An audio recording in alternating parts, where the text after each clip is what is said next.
Chapter 1: The Vanishing. Riverview was the kind of town where everyone knew each other, where doors were left unlocked and children played outside until dusk. Nestled by the serene green river, it was a picturesque place seemingly untouched by the chaos of the outside world.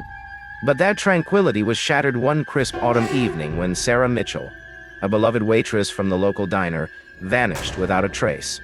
The first hints of trouble came when Sarah didn't show up for her shift. Her colleagues were puzzled but not immediately alarmed. After all, everyone has an off day. But as the hours ticked by, concern grew. Sarah was reliable, known for her punctuality and dedication. When she missed her second shift the following day, her friends knew something was terribly wrong. Words spread quickly through the close-knit community. Riverview buzzed with whispers and speculation. Was it an accident? Had she run away? The police were notified, and a search was initiated.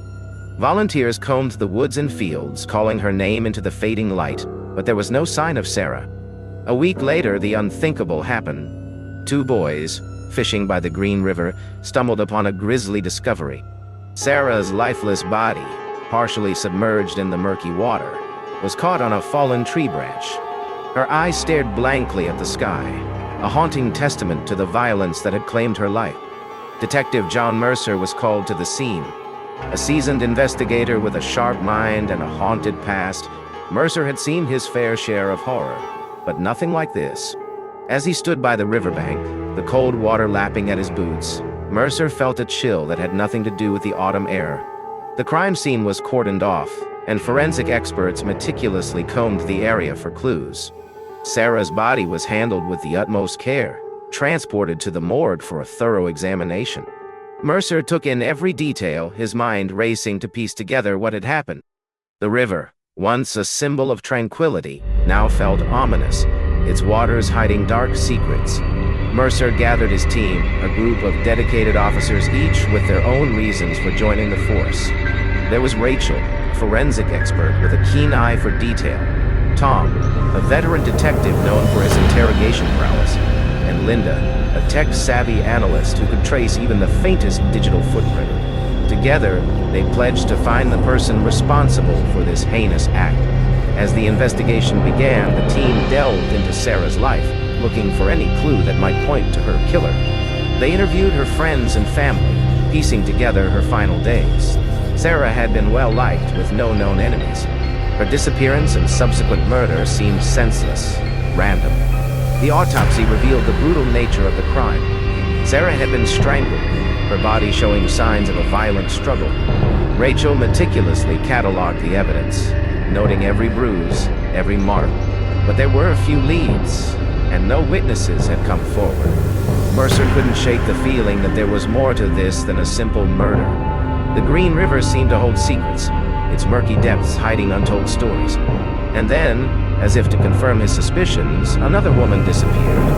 This time it was Emily Saunders, a young schoolteacher who had been out for an evening jog. She too vanished without a trace. The pattern was clear. A serial killer was at work, and Riverview was his hunting ground. The town's residents were gripped by fear, their once idyllic community now overshadowed by a sinister presence. Mercer knew they were dealing with a cunning predator, someone who struck quickly and left no trace. The police department ramped up their efforts. Patrols were increased and a hotline was set up for tips. Mercer held a press conference, urging the public to stay vigilant and report any suspicious activity.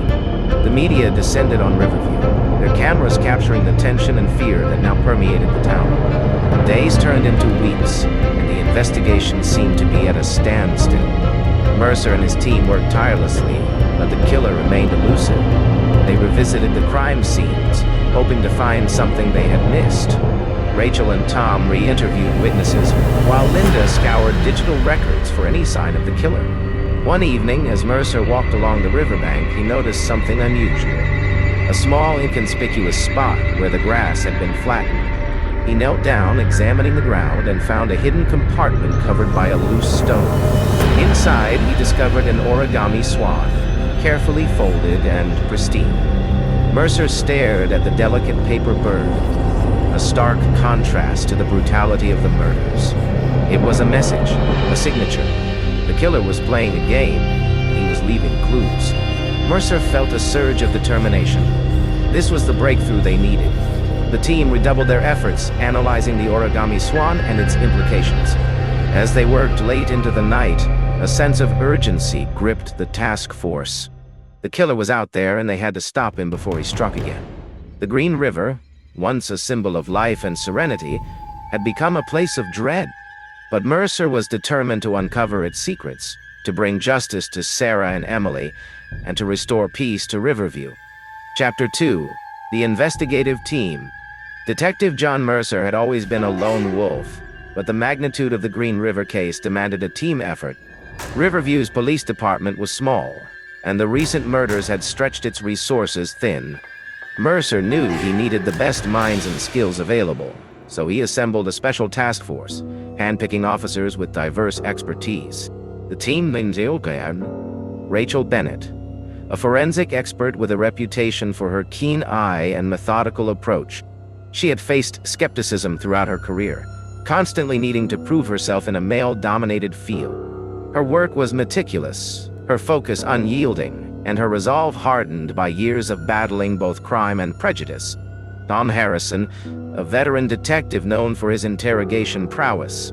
Tom had a rugged, almost intimidating presence, but his ability to connect with people was unmatched. He carried the weight of a botched case from years ago, a failure that had nearly ended his career and continued to haunt him. Linda Park, a tech-savvy analyst with a knack for tracing even the faintest digital footprint. Quiet and reserved, Linda often let her work speak for itself. She was determined to prove her worth and uncover the digital trails that others missed, driven by a personal quest for recognition and respect. Mercer brought them together, knowing that their combined skills could turn the tide in their favor. They gathered in a dimly lit conference room at the police station.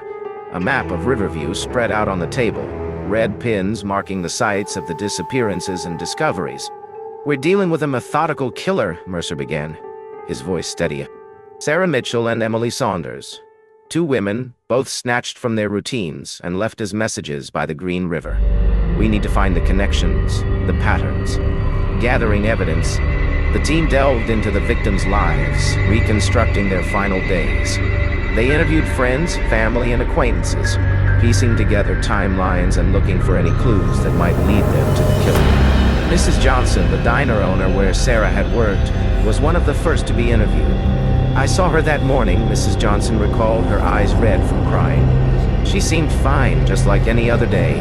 I can't believe this has happened." Tom and Linda spoke to Emily's colleagues and students, painting a picture of a dedicated teacher with a passion for her work and no known enemies. "She was always so kind," one student said, tears streaming down her face. Why would anyone hurt her? Despite their efforts, the investigation seemed to be at a standstill. Rachel meticulously examined the crime scenes, noting every detail, no matter how small. The autopsies revealed the same method of killing, strangulation, with signs of a violent struggle. The killer left no fingerprints, no DNA, just the haunting origami figures. The second body, the discovery of Emily Saunders' body, added urgency to their efforts. Mercer held a press conference addressing the concerned and fearful citizens of Riverview. He stood at a podium, flanked by his team, the weight of the situation evident in his posture. "We are doing everything in our power to catch this killer," Mercer said, his voice firm. "We ask for your vigilance and cooperation. Report anything suspicious, no matter how small it may seem."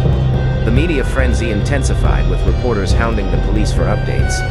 Mercer shielded his team from the worst of it, allowing them to focus on the task at hand. The pressure was immense, but they knew they had to remain composed. The breakthrough.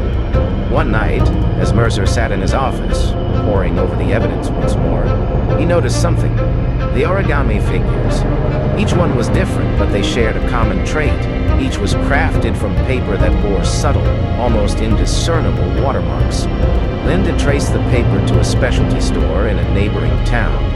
The team reviewed surveillance footage from the store, and their patience paid off. A man was seen purchasing the paper, his face partially obscured by a hat and sunglasses. Mercer felt a surge of hope. They had a lead. They tracked down the man, quiet, unassuming individual living a solitary life on the outskirts of Riverview. His name was David Miller. Mercer and Tom confronted him, their questions probing but measured. David denied any involvement, his nervous demeanor suggesting otherwise. "I don't know what you're talking about," he stammered, avoiding their gaze. "I don't know anything about those murders." The hidden room. A search of David's property revealed a hidden room in the basement. It was a shrine to the killer's dark obsession, filled with photographs, articles, and more origami figures. But the most damning piece of evidence was a diary, detailing each murder in chilling detail. David was arrested, but Mercer couldn't shake the feeling that something was off. The interrogation was intense. David was evasive, his answers riddled with inconsistencies. Tom's interrogation skills were put to the test, but David remained defiant. Then, a twist. David revealed that he was merely an accomplice, acting under the direction of the real killer. The revelation sent shockwaves through the team. As Mercer reviewed the diary, he realized that David's account matched the timeline of the murders. They were back to square one, but now they had a crucial lead. The killer was still out there, watching their every move. Another body was found, this time with an origami figure clutched in the victim's hand. The killer was taunting them, and the stakes had never been higher. Mercer and his team knew they were on the brink of a breakthrough. They intensified their efforts, determined to stop the killer before he struck again. The hunt for the Green River Killer had become a race against time, and failure was not an option. Chapter 3. The pattern emerges. The discovery of the origami swan at the crime scenes had sent shockwaves through the task force. It was a clear message from the killer, a taunt to the police. Detective John Mercer and his team knew they were dealing with a cunning predator, someone who enjoyed the game of cat and mouse. The key was to understand the pattern, to see through the killer's eyes. The crime scenes. Rachel Bennett, the forensic expert, meticulously examined the crime scenes. She noted the similarities and differences between each one. The killer was methodical, leaving few clues but always a signature, an origami figure. It was as if he wanted to be caught, or perhaps he was mocking their efforts. Each crime scene was pristine, with no fingerprints, no DNA, just the haunting paper figures. The team set up an evidence board, a chaotic mosaic of photographs, maps, and notes connected by strings. Linda Park, the tech analyst, tracked the origins of the paper used for the origami. It was traced to a rare type of Japanese washi paper, sold only in specialty stores. This detail was crucial, providing a tangible link to the killer. The killer's taunts. As the investigation progressed, the killer's taunts escalated. Cryptic messages were sent to the police station, each more elaborate than the last. One message contained a riddle, leading the team to a park where they found another origami swan, this time with a lock of hair inside. The killer was playing a game, and Mercer knew they had to step up their efforts. Linda worked tirelessly to trace the emails, but they were expertly masked, routed through multiple servers around the world. The team felt the pressure intensify with each passing day. They needed a breakthrough, something that would give them an edge. The key witness. A glimmer of hope came in the form of a witness, someone who had survived an attack. Her name was Jessica Cole, and she had been jogging near the Green River when she was assaulted. Jessica was hesitant to come forward, but her account was chilling. She described a man, his face obscured by shadows, his voice calm and composed. He had attacked her with surgical precision, but she had managed to escape, fighting back with a strength she didn't know she had.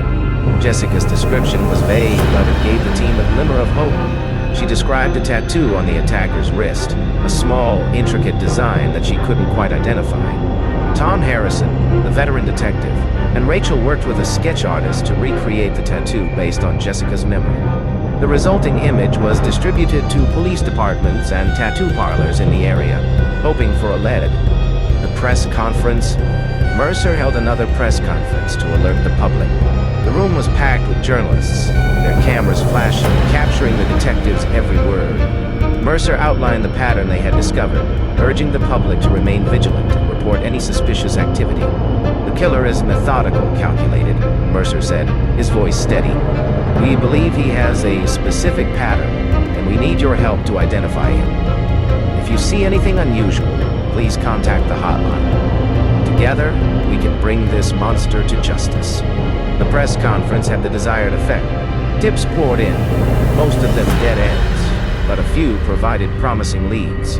The team sifted through the information, following up on every possible clue. The pressure was immense, but they remained focused. The river's secrets. Mercer and Rachel decided to conduct a thorough search of the Green River and its surrounding zone. They brought in divers and cadaver dogs, hoping to uncover hidden evidence.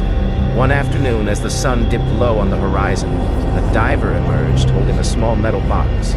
It was rusted and covered in silt, but its contents were potentially invaluable. Inside the box were mementos, a locket, a torn photograph, a ring. It was clear that the killer had been keeping trophies, a macabre collection that provided a glimpse into his twisted mind. Rachel cataloged the items, noting their significance and potential links to other unsolved cases. Psychological profile. The task force consulted with a criminal psychologist to build a profile of the killer. Dr. Laura Evans was a renowned expert in her field, and her insights were invaluable. She described the killer as someone with a troubled past, likely marked by violence and neglect. His meticulous nature suggested a need for control, and the origami figures were a manifestation of his desire to be recognized. The killer craves attention, Dr. Evans explained. He wants to be seen as intelligent, superior.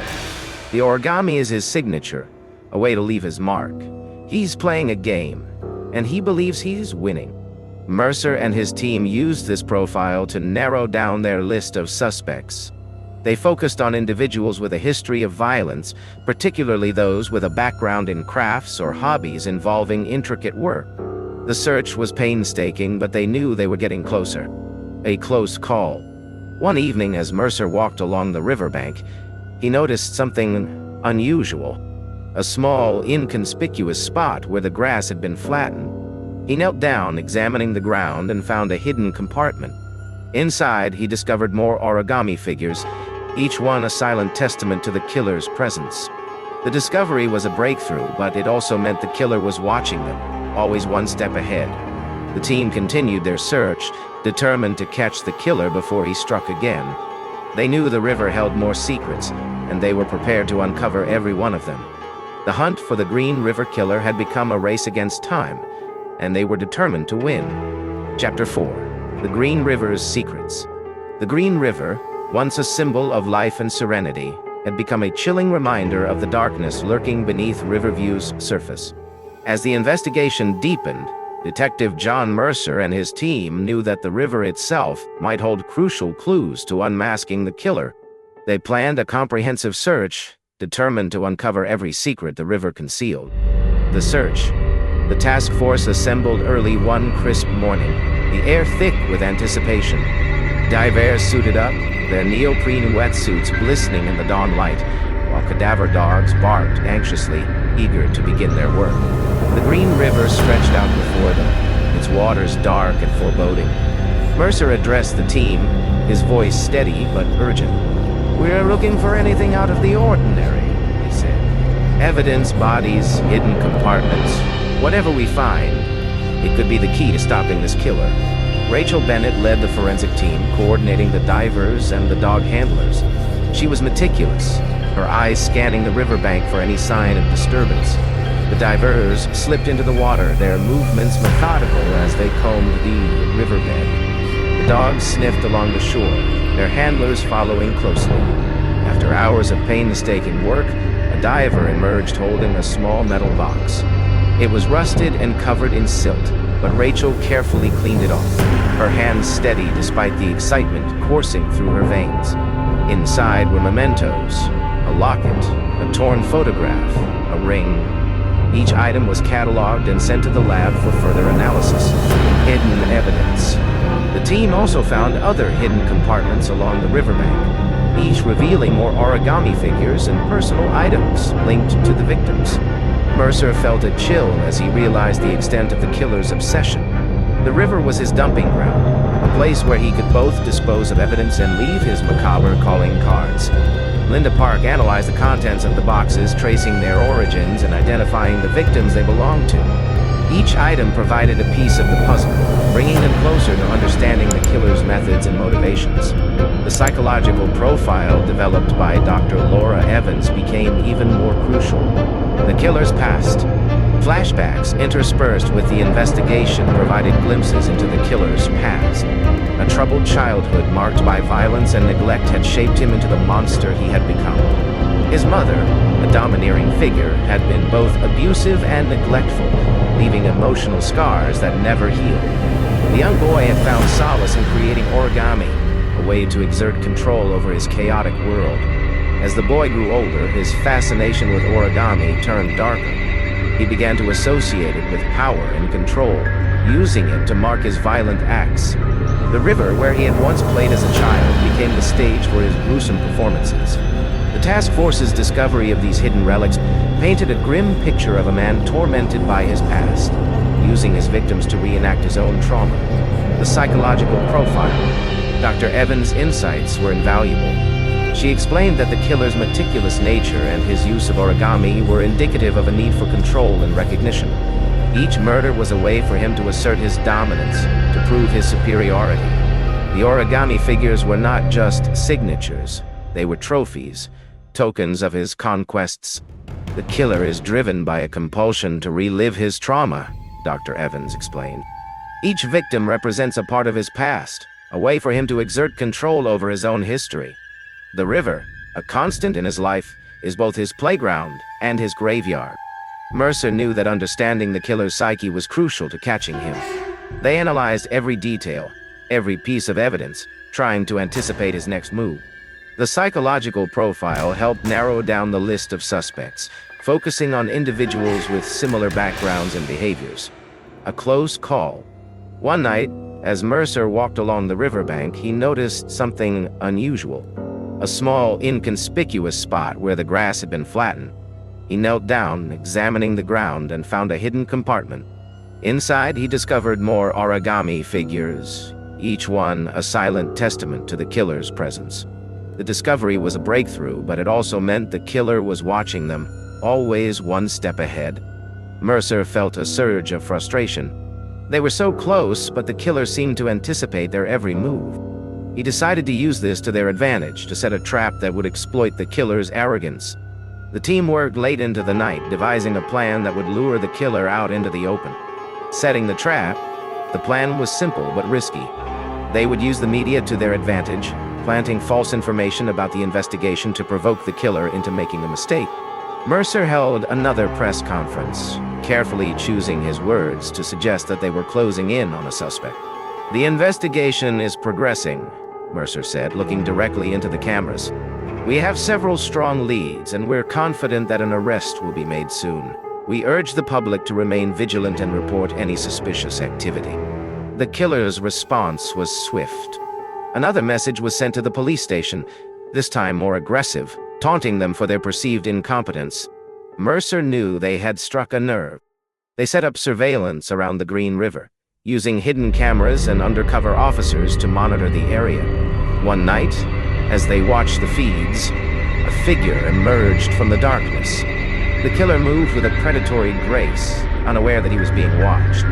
He approached the river, his eyes scanning the surroundings. Mercer held his breath, waiting for the right moment. Then, with a sudden burst of action, the team moved in, surrounding the killer. But something went wrong.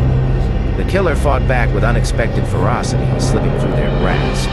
In the chaos, he managed to escape into the night, leaving the team reeling. Mercer felt the sting of failure, but he knew they couldn't give up. The trap had been sprung, but the hunt was far from over. Chapter 5. The Breakthrough. The failed operation left Detective John Mercer and his team reeling. The killer had slipped through their grasp, taunting them with his escape. But Mercer was more determined than ever. The team regrouped, analyzing every detail of the confrontation, seeking any clue that might lead them to the killer's true identity. They knew they were close, but the pressure was mounting. The diary. The discovery of the hidden room in David Miller's basement had yielded a trove of evidence, including a diary that detailed the killings in chilling detail. Rachel Bennett meticulously examined the diary, noting the dates, times, and locations of each murder. The entries were methodical, written with a disturbing detachment. Each entry also contained an origami figure, folded and placed between the pages. Rachel's keen eye noticed something peculiar. The diary contained references to locations that were not immediately tied to the murders. These locations, she theorized, could be places where the killer scouted his victims or disposed of additional evidence. The team decided to investigate these sites, hoping to uncover more clues. The location. The first location was an abandoned factory on the outskirts of Riverview. Mercer, Rachel, and Tom Harrison ventured into the dilapidated building, flashlights cutting through the darkness. The air was thick with dust and the smell of decay. They found remnants of a makeshift camp, suggesting that someone had been using the factory as a hideout. In a hidden corner, behind a stack of rusted machinery, they discovered a small box. Inside were more origami figures and a set of photographs. The photographs depicted the victims, taken in candid moments, unaware they were being watched. This was a chilling confirmation that the killer had been stalking his victims long before he struck. The second location was a secluded cabin deep in the woods. The cabin was eerily quiet, its windows boarded up. As they approached, Mercer felt a sense of foreboding. Inside, they found evidence of the killer's presence: tools, ropes, and more photographs. The walls were covered with newspaper clippings about the murders, creating a macabre collage. A new lead. Linda Park continued to analyze the digital evidence. She traced the killer's emails, uncovering patterns in his communication.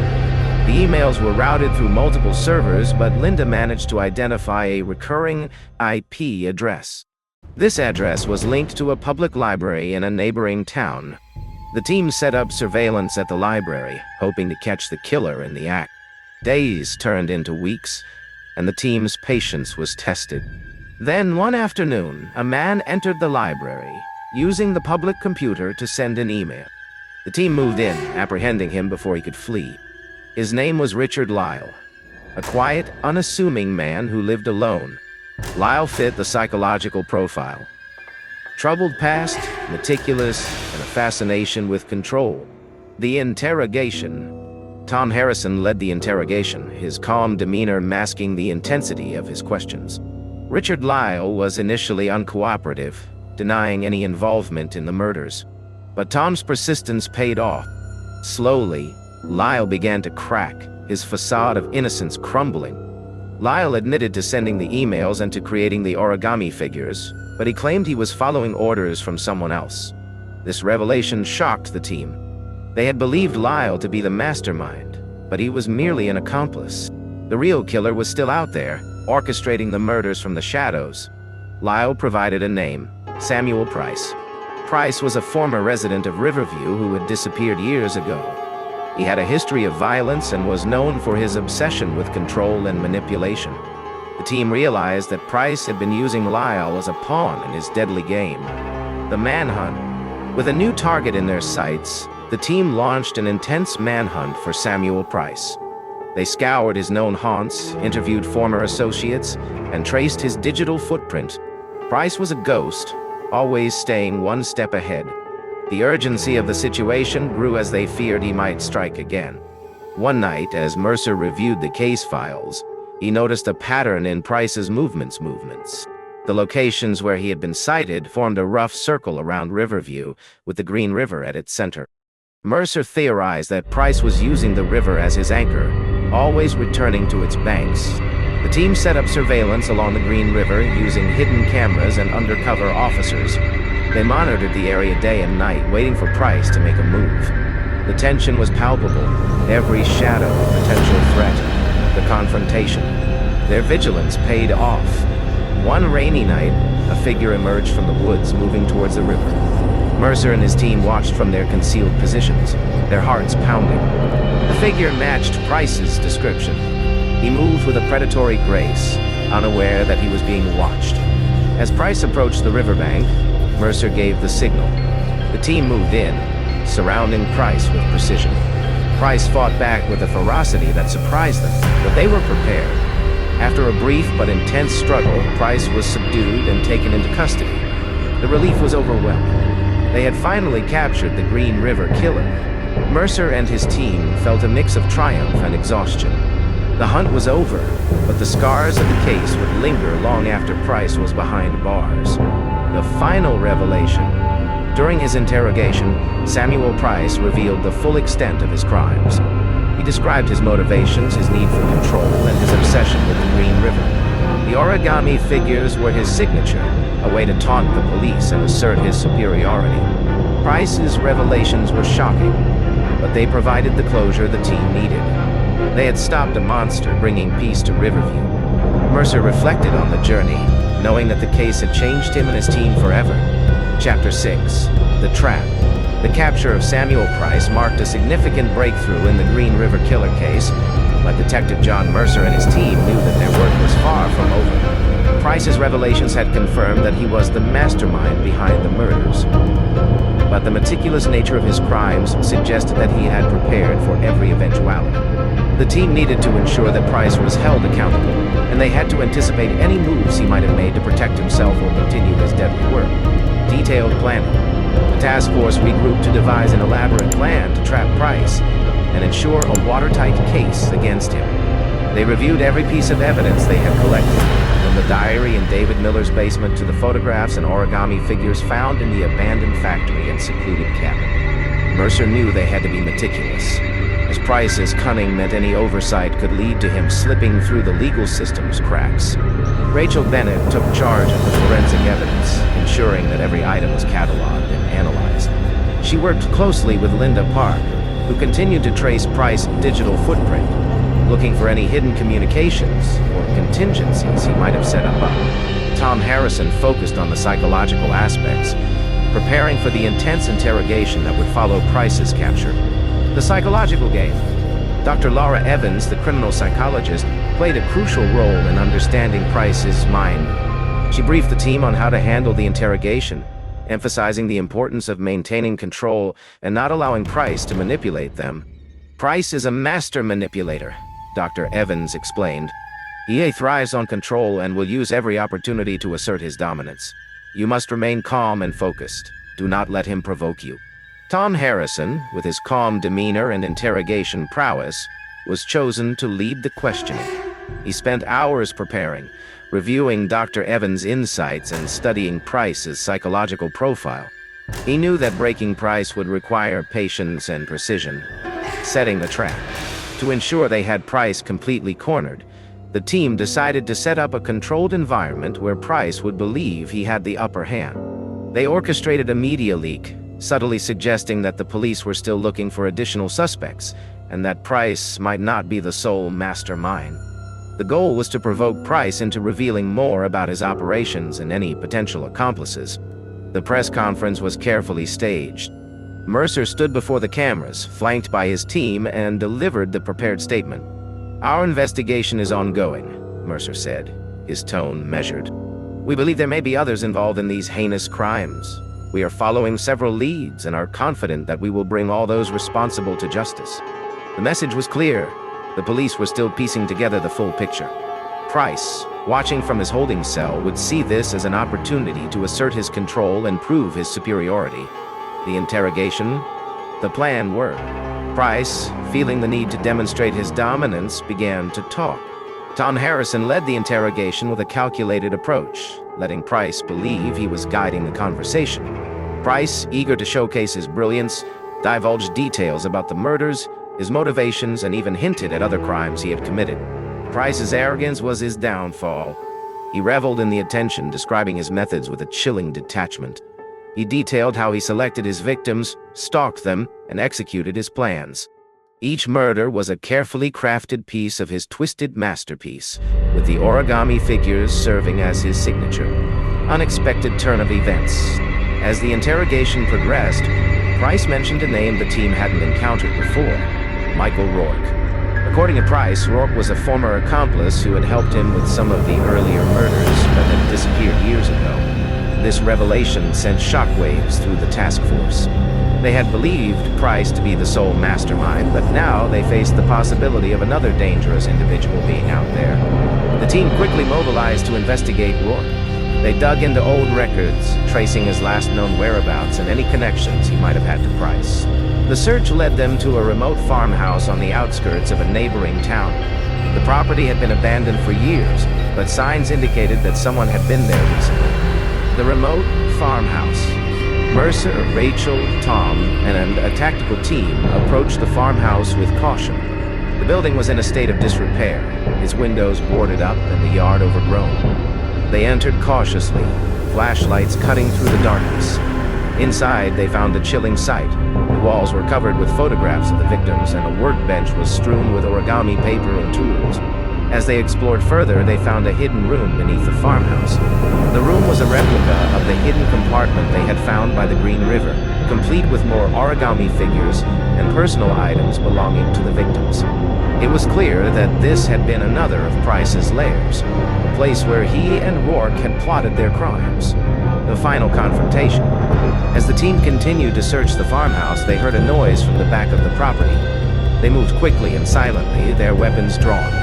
In a small, dimly lit shed, they found Michael Rourke. He was disheveled, his eyes wild with fear and anger. Rourke fought back with a desperate ferocity, but the team subdued him and took him into custody.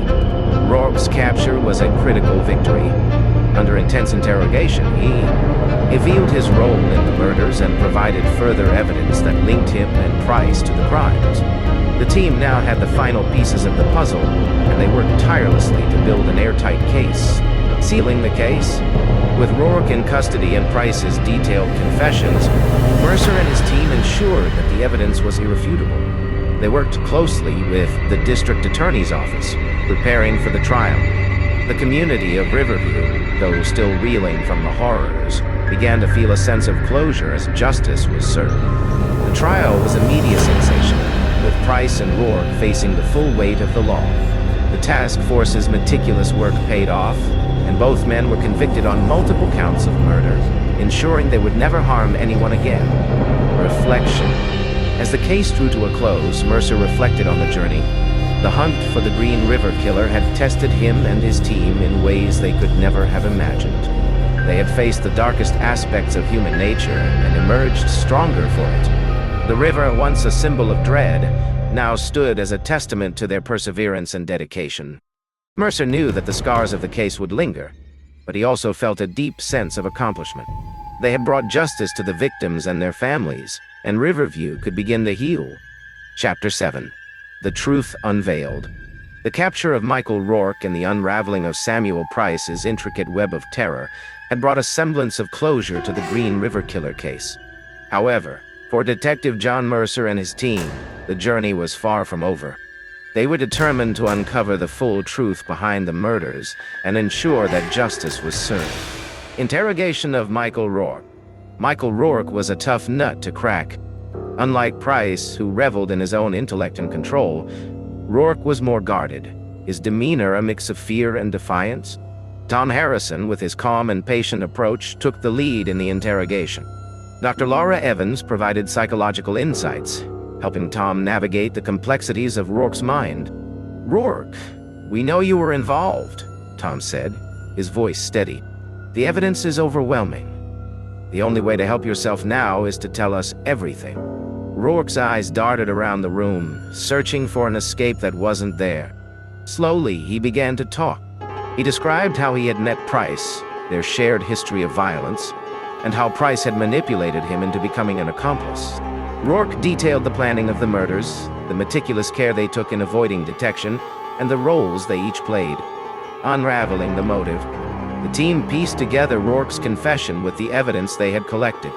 The picture that emerged was one of a deeply disturbed partnership, driven by a need for control and power. Price, the mastermind, had used his charisma and intellect to draw Rourke into his twisted world.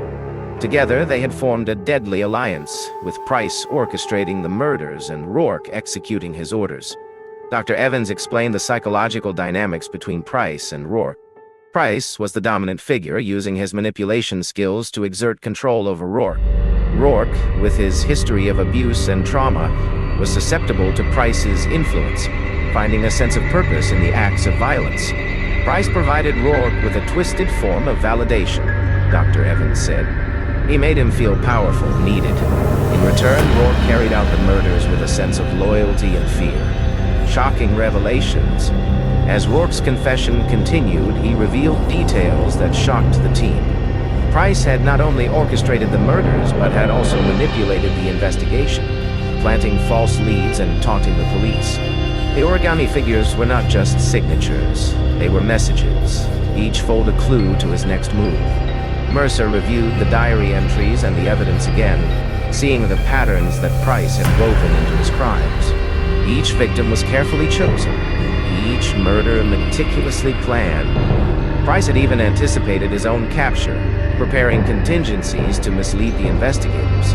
One of the most chilling revelations was that Price had intended to continue his killing spree even after his capture. He had left instructions for Rourke to follow, a series of coded messages hidden in the diary. Mercer and his team deciphered these messages, uncovering a plan to create chaos and fear, even from behind bars.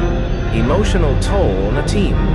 The emotional toll of the case weighed heavily on Mercer and his team. Rachel Bennett, usually composed and focused, found herself haunted by the images of the victims and the brutality they had suffered.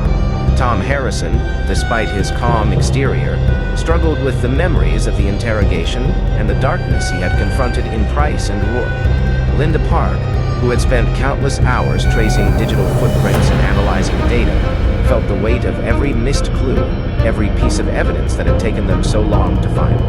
The entire team knew that they had done their best, but the human cost of the investigation was immense. Mercer, too, felt the strain. The case had consumed him, pushing him to the brink of exhaustion.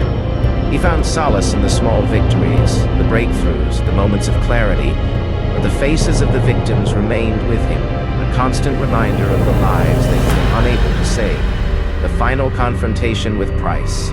With Rourke's confession and the decoded messages, the team had everything they needed to confront Price one last time. Mercer and Tom prepared for the interrogation, knowing that this would be their final opportunity to get Price to reveal any remaining secrets out. Price was brought into the interrogation room, his demeanor as calm and confident as ever. He looked at Mercer and Tom with a smug smile, as if daring them to break him. "Price, we have Rourke's confession," Mercer began. "We know everything. Your plans, your contingencies. It's over." Price's smile faltered for a moment, but he quickly regained his composure. "You think you know everything, Detective, but you're still playing my game." Tom leaned forward, his eyes locked onto Price's. "This game is over, Price. We've decoded your messages, uncovered your plans. You're finished." For the first time, Price's confidence wavered. He realized that his carefully constructed world was crumbling. He began to talk, revealing the final pieces of his twisted puzzle. He described his need for control, his desire to outsmart everyone around him, and his obsession with the Green River. "The river is my sanctuary," Price said, his voice hollow. "It's where I feel alive, where I can create and destroy." The aftermath. With Price's full confession, the case against him and Rourke was airtight. The trial was swift, with both men being convicted on multiple counts of murder and sentenced to life in prison without the possibility of parole. The media frenzy around the trial brought a sense of closure to the community, but the scars of the case would linger. Mercer and his team received commendations for their work, but the true reward was the knowledge that they had brought justice to the victims and their families. The town of Riverview began to heal, though the memories of the Green River Killer would never be forgotten. Mercer took some time off, needing to distance himself from the horrors he had witnessed. He traveled to the mountains, seeking solace in nature. The memories of the victims and the killer still haunted him, but he knew he had done everything he could to bring justice to Riverview.